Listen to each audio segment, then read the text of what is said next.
Si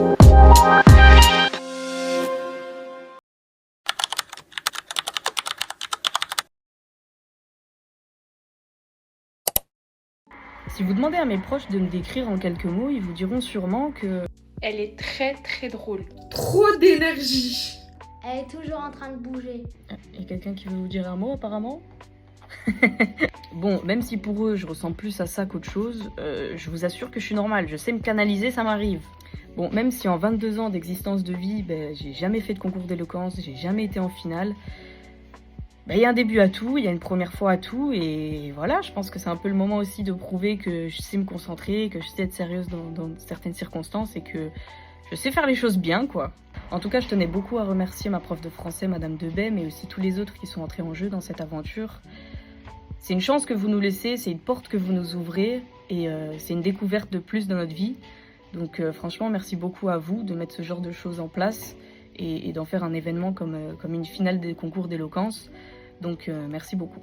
Bon, en tout cas, moi je vous laisse parce que j'arrive là, là tout de suite. J'espère que cette finale va bien se passer, pour moi comme pour les autres. Et à tout de suite.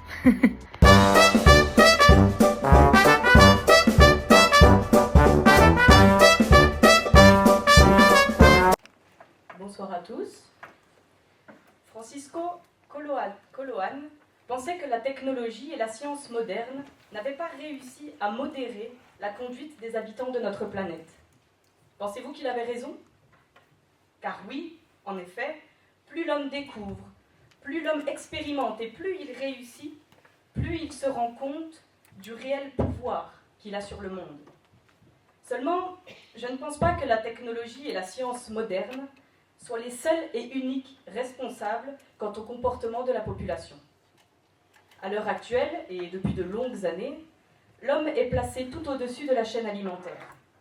Non pas grâce à son téléphone, pas non plus grâce à une expérience scientifique, mais grâce à son intelligence, à sa capacité à s'adapter et encore à son savoir qu'il ne peut qu'enrichir. Bien évidemment, la science et la technologie ouvrent des portes, parfois même certaines dont on ne connaissait pas l'existence. Elles donnent accès à de nouvelles idées. Elles montrent qu'au final, rien n'est vraiment impossible. Mais alors, ne serait-ce pas ça le problème? Aujourd'hui, n'importe qui peut faire des découvertes. N'importe qui peut essayer de fabriquer et de vendre son idée. On ne cherche pas à savoir si la personne qui l'a créée est juste, mais si son idée est solide, si elle est assez intelligente pour le prouver.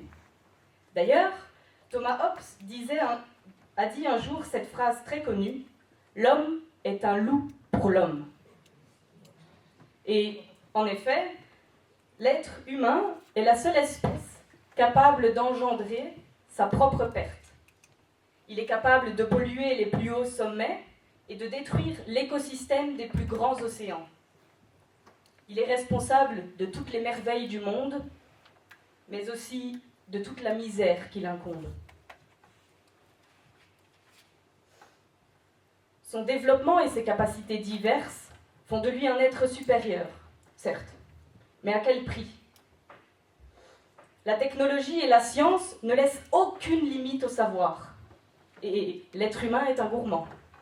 Plus l'homme sait, plus il prend de la place. C'est d'ailleurs ce que Francis Bacon a essayé de nous faire comprendre en disant que le savoir, c'est le pouvoir. La seule personne capable de mettre des limites à l'être humain, c'est lui-même. C'est exactement ce qu'on n'a pas encore réussi à faire. Donner autant de pouvoir à l'homme serait comme mettre un enfant diabétique dans un magasin de bonbons.